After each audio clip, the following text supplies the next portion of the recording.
Major support for these programs is provided by Bank of America Merrill Lynch and Perfect Building Maintenance, New York Community Bank, Kilroy Architectural Windows, New York's Window Company, GREENBERG TRAURIG, LLP, M&T Bank, Chase Commercial Term Lending.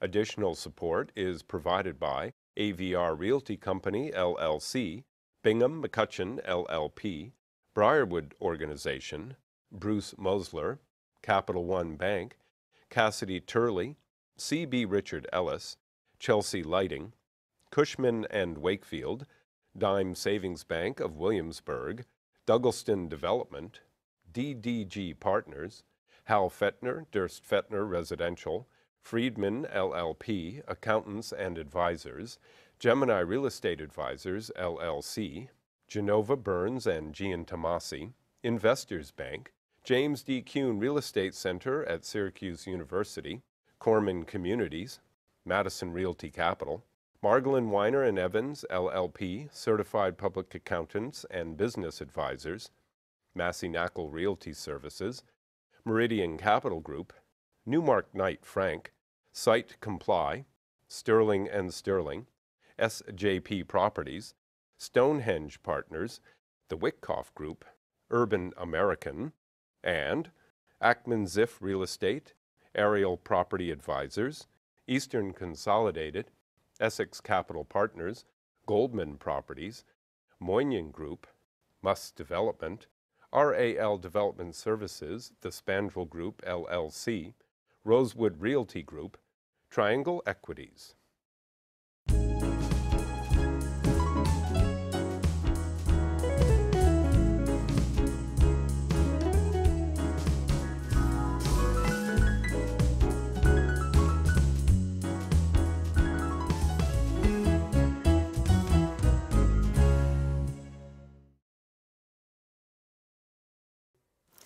They call him Cantor Joseph Malovany, but I call him Yossi.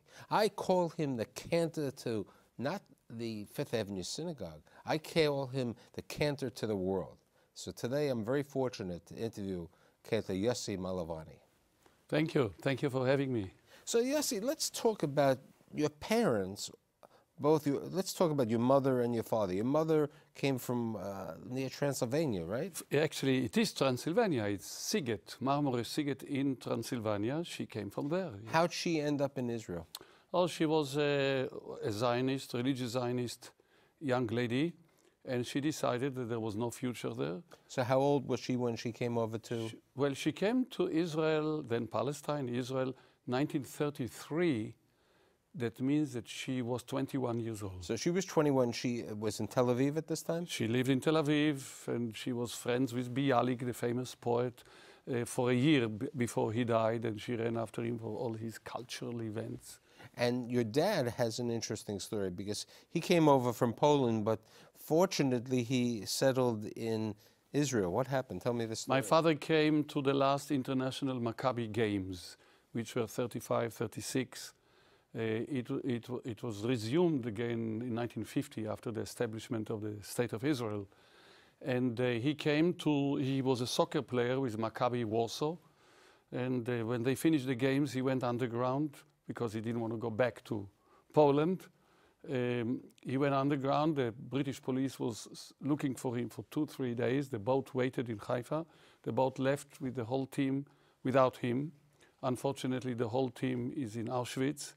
And he remained alive, and he remained in Tel Aviv. Then he surfaced. Now, you said it was interesting that people said your father only bought a one-way ticket. Yeah. That was the story. What happened there was when I received the knighthood from the president of Poland, Aleksander Kwaśniewski, it happened to have been at the Blair House in Washington, and there was a reception after that, and he said to me, you know, we discovered about your father that he actually left for Israel on a one-way ticket. So I said to them, well, you see, my father was a smart man. That's right. He knew exactly, he foresaw the problems, and that's what he did. Now, during the war, what did your father do? My father, during the war, joined the British police, didn't know a word of English, joined the British police and did some work. Then in between, he sneaked out to Europe on behalf of the Haganah and the illegal immigration to help Polish Jews. He was away for 2 months and returned, luckily returned to Israel. And then after the war, he was, of course, in the Haganah, and he was in the pre-state fighting for the state of Israel. And that's so in 1941, their oldest child, Yossi, is born, right? Yes, sir. And you know, the interesting thing is, your parents, at least they understood at a very young age, you went to the Belus school. Tell me about the Belus. You know, it's an amazing thing. They were not very, very highly educated. My father finished gymnasium, my mother did not. But the idea of education was extremely important to them. They always said that the answer to all the problems is education. And so they made sure that the children, all three of us, all three siblings of us, will get the highest and the best possible education. And so they discovered that I was musical, right away to be tested at the Conservatory of Music, right away studying piano. So you study piano and you go to the Belus school. The Belus school they attached to it this beautiful synagogue.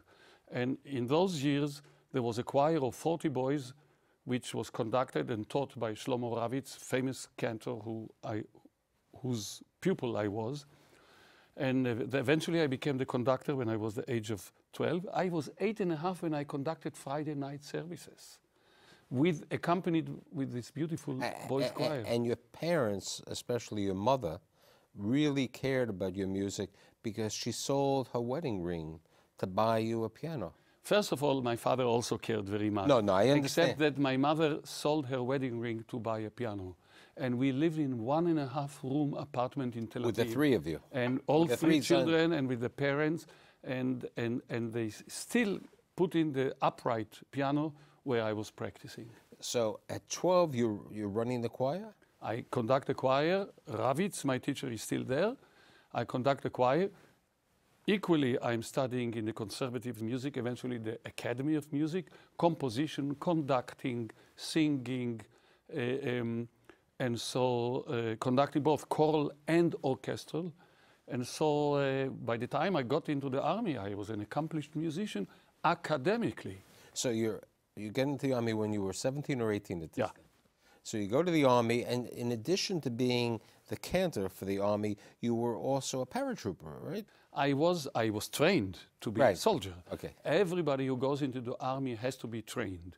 And then I became the cantor for the army, and I was in charge of all Jewish music elements within the chief rabbinate of the army, and the chief rabbi at that time was the famous Rabbi Shlomo Goren. Now, the interesting thing is, while you're there, people hear you on the Israeli radio and other things, and Army radio, and subsequently there is someone from Johannesburg, South Africa, who hears you. What happens? Yes. What happened was every Saturday night there used to be a radio program, religious radio program on the military radio, Galei Tzahal. And so I think I sang, I don't even remember what I sang, and Sunday there is a knock at our apartment. My parents had no telephone, nobody in those years had telephones, or hardly nobody. And so he says he's from South Africa, and he saw my father, so he started talking to my father in Yiddish. My father said, no, you probably mean my son. And so they offered me to come to Johannesburg just for the high holidays to conduct services. That became 4 years, four and something years. But the good part is that's where you met Beatrice. Oh, yes. I met Beatrice there in Johannesburg, and our older son, Zevi, was born there. Now, so how do you end up from Johannesburg to London? The old-fashioned way. The synagogue in Edgware, which is the largest in the, according to the Guinness Book of Records, it's the largest in the British Isles, whatever that means, was looking for a cantor. They advertised it, and I just applied for it. So you become the cantor at a very young age. Yeah, I was, what, 24, 25, something. And huge synagogue with 1,700 members, every Shabbat with the choir, at least 1,000 people at services. Now, the rabbi who's in charge of that was the first rabbi at the Fifth Avenue Synagogue? Not exactly. The chief rabbi of England, Rabbi Jacobowitz, was the first rabbi, the founding rabbi of the Fifth Avenue Synagogue. He went to London in 1967. I came to London to sing just before the Six-Day War at a big event for Israel's Independence Day. Sang at the synagogue, got a contract on Saturday night, which I signed immediately, phoned up my wife and my father-in-law, and I said, we are leaving South Africa. And you moved to London. Coming, and then we moved to London. So you're in London for a couple of years, and through 5 years. 5 years in Rabbi Jacobowitz. Yeah, he was in the chief rabbi doesn't have his own synagogue. He usually prays at the synagogue called the St. John's Wood Synagogue, but I was very close. I worked with him all the time. How does the kid who grew up in Tel Aviv, now subsequently at the age of 32, end up at the famous Fifth Avenue Synagogue? Well, very simple. Well, there are always opportunities. Rabbi Jacobowitz's daughter got married, and I sang at the wedding. After that, there was at the chuppah at the St. John's Wood Synagogue. After the services, there was a big reception, I remember, at the Royal Festival Hall, and zillions of people. And Rabbi Jacobowitz says to me, you know, there are people here from Fifth Avenue Synagogue, and they are looking for you. So I asked him, what do they want? He says, I don't know. I am only hoping that they are not going to steal you away from me. I said, well, let's find out. Couldn't find them. I didn't know them. The following morning, the president of the Fifth Avenue Synagogue, Mr. Herman Merkin, called our home, and he said, we are here for another 24 hours. Can we see you this evening?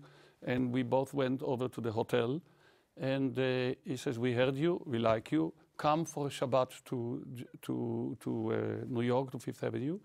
And the rest is history. Now, Rabbi Rachman was the head... Rabbi Rachman was the rabbi of the Fifth Avenue Synagogue. Rabbi Immanuel Rachman. Right, yes. and besides Rabbi Rachman, you had Herman Merkin, you had... As president of the Hirsch. synagogue. Henry Hirsch was the chairman of the board. Right, and the synagogue, the Hebrew name of the synagogue is after him. And then the other individual who was very renowned was the writer, Herman Wouk, of course. Herman Wouk was vice president, founding vice president. So, you know, now you're 32, you're here, and you start, I mean, there have been some wonderful, when I think the Globe of Canada called you the Pavarotti of the synagogue. Of the synagogue. Leonard Bernstein, who used to hear you at the Fifth Avenue Synagogue on the high holidays, said he would sing under the altar with you.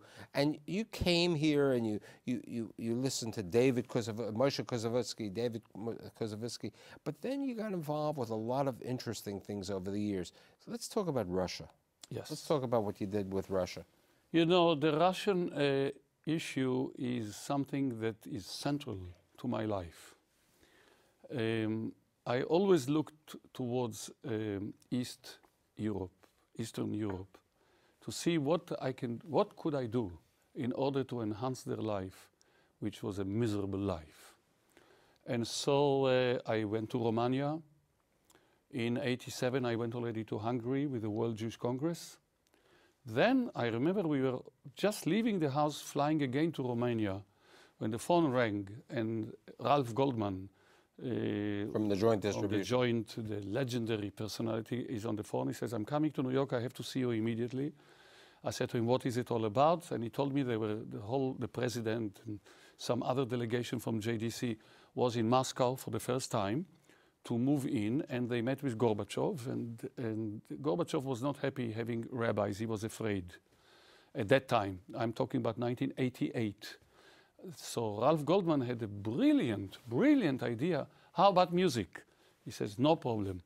So I said, okay, we'll call Cantor Malovany. And as it happens, I was flying to Bucharest, and Ralph Goldman said to me, you know what, our people are now in Bucharest. They'll talk to you, I'll send them a note. And so we were walking in the streets in Bucharest and talking about the idea of moving into Moscow. And in 1989, we flew for the first time. I gave 2 concerts at the Tchaikovsky Hall, which is the Carnegie Hall of Moscow, with the Moscow Philharmonic. And I looked how we can establish the Jewish music, cantorial music, to penetrate into the synagogue and thus enhance Judaism.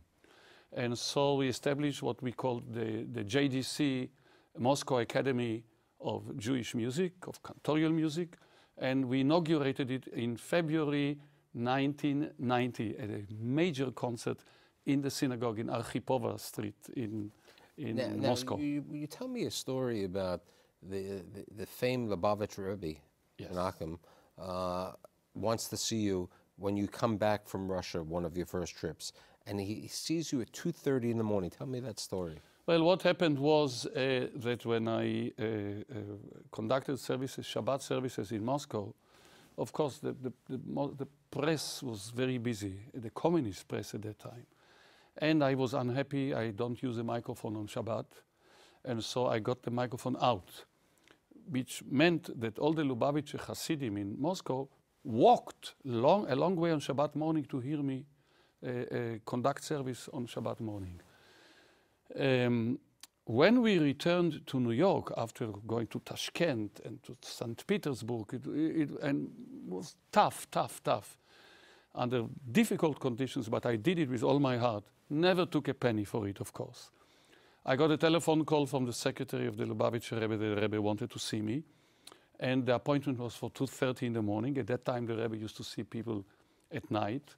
After that, he stopped, and I spent an hour with him in conversation in Yiddish. He wanted to know every detail of what I did. And he wanted you to do something, right? He wanted you to make sure that you continued this. He gave me a blessing. He gave me a blessing, and he said in Yiddish, I will say to you, and I will paraphrase it in English, ihr sollt herumfahren, singen dick, zu me bezahlt euch nicht. Go around and sing, whether they pay you or whether they do not pay you.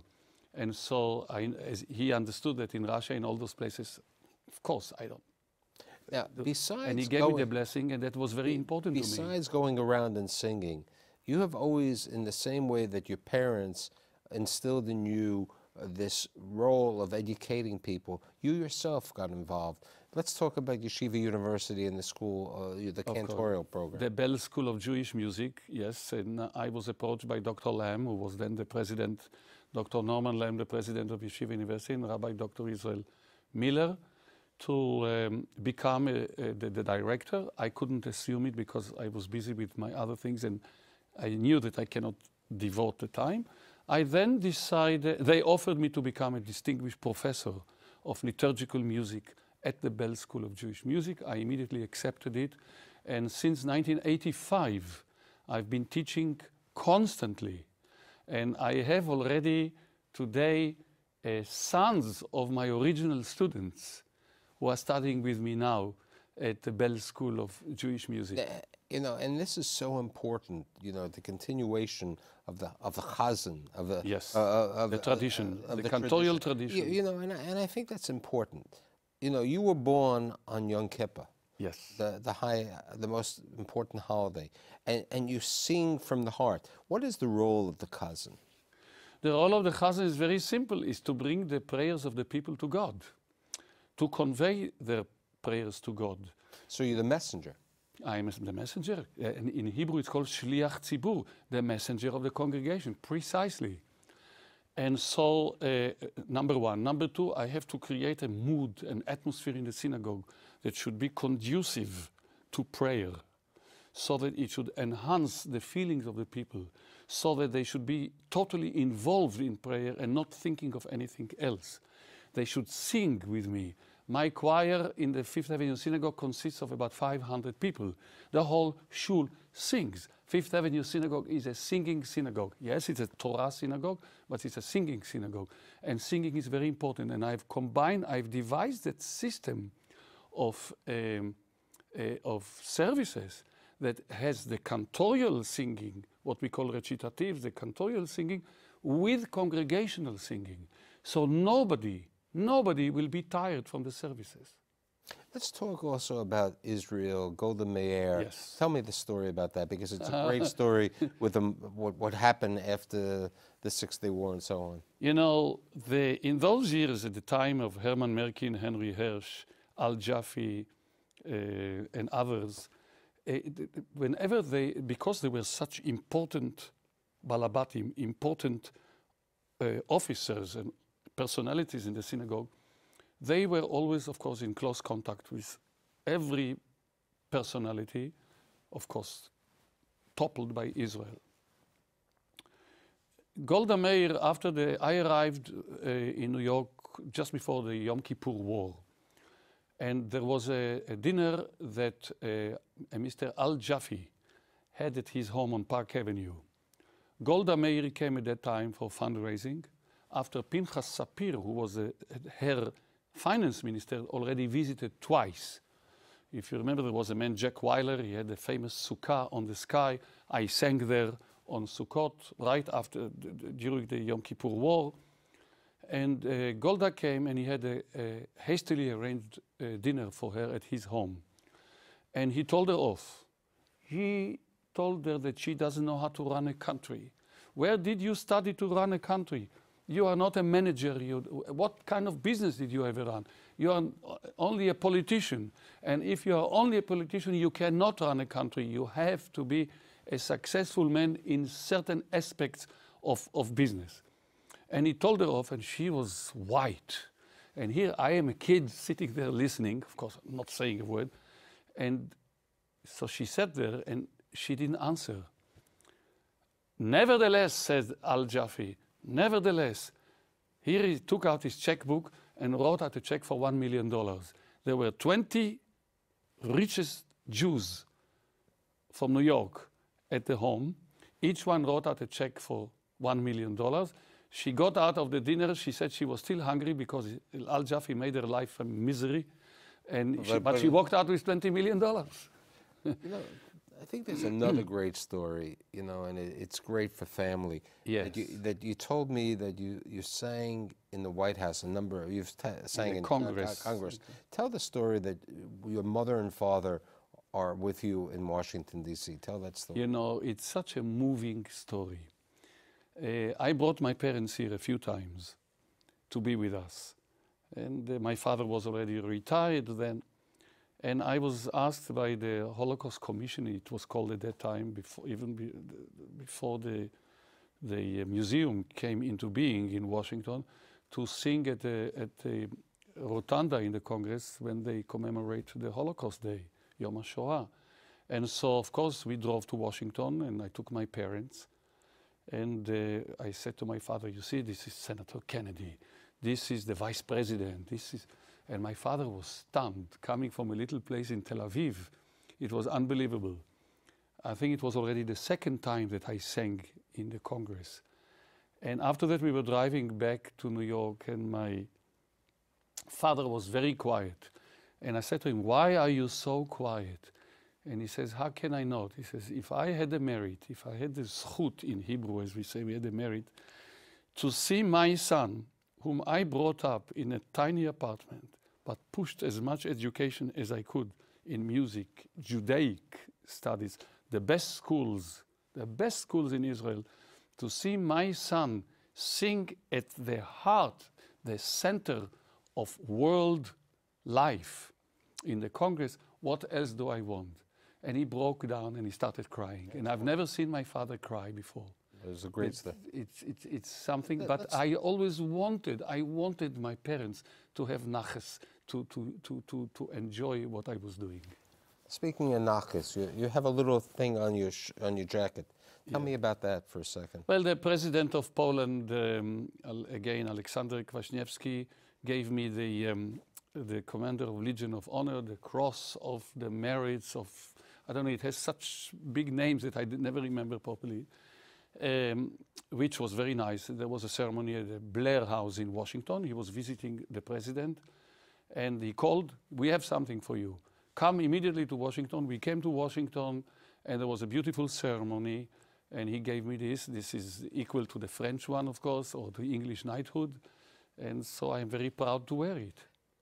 You've seen life has its ups and downs. Yes. Let's talk about, we only have a couple of minutes left, but let's talk about when the day that you got sick a couple of years ago, and you continued, you know, you got sick, and let's talk about that, and then getting... Yeah, that was 2002-3, when I was struck with cancer in my colon and liver. It spread to the liver. Luckily, my doctor found me the greatest oncologist in the world who specializes on these matters, and started with chemotherapy. I apparently responded well, and then I had a huge, very long operation, both on the colon and the liver. And thank God I've recovered. But now I'm back to myself. No, I understand. But you didn't sing for a period of time, Yeah, right? almost a year. Not quite. I would say from September, I didn't do high holidays. The only time in my entire career that I just couldn't do it. I had no energy. So did you have to relearn how to sing? No. No, what I did, well, you have an interesting point. I did get somebody to vocalize with me at home. So that although I have my technique, but I felt that the voice was not quite in the right place, and he vocalized with me, and in no time I was back to the same technique, although he wanted me to do a different vocal technique, and I said, no, I will stick to the one that I got from, when I got it from a great teacher, Alexander Lorber in the West Side, for 14 years. And thank God I've recovered, and I'm already for quite a few years back to myself, traveling and going and teaching. And speaking about that, you travel all around the world singing. I do. I mean, you've done how many CDs and discs? And I didn't count them, but quite a lot. Okay. There are quite a beautiful, wonderful CDs. There are 4 DVDs. There are about, I think, 11 or 12 CDs, including the famous symphony Mechaya Mitim, the revival of the dead, by Noam Sharif, the famous Israeli composer that talks about the Holocaust and the new life, which I premiered with him, with Zubin Mehta conducting at the Royal Opera House in Amsterdam, in the presence of the Queen of Holland. And so, yes, it's active. Let's talk about Beatrice and the boys. Sure. Okay. Sure. How long are you and Beatrice married now? 46 years. And you have? We have 2 sons. We have Zevi, and we have Ellis, and from Zevi is not married. Ellis has, of course, the 3 children. How old are the children? We just had a bat mitzvah for Sophia. She is 12. Arya is 9, and Naftali is 7. It's interesting that once upon a time, Naftali and Frida, Hebrew name, Sophia, Hebrew name, were husband and wife. Today they are brother and sister. So with like a minute left, yes, Hashem gave you a gift, and you've translated that gift for the rest of the world. How do we keep this gift passing on to the next generation? First of all, you just hit on my philosophy of life. I always said, if God gave me a voice, I serve Him with the voice, and that's extremely important. And I say that to my colleagues and to my students. By the same token, I teach the students not only the philosophy and the interpretation of the text of prayers, but what kind of a person to be when you are a cantor. The amount of, well, I don't like to talk about my humility, that's silly to talk, but how to behave in an honest way and how to know your music and the chanting, what we call the nusach, the prayers, how to do it properly. So all I could say is I'm happy that I know Yossi. And I'm happy that I know Michael. Thank you for being here today. Thank you very, very much. I appreciate it, and thank you for inviting me.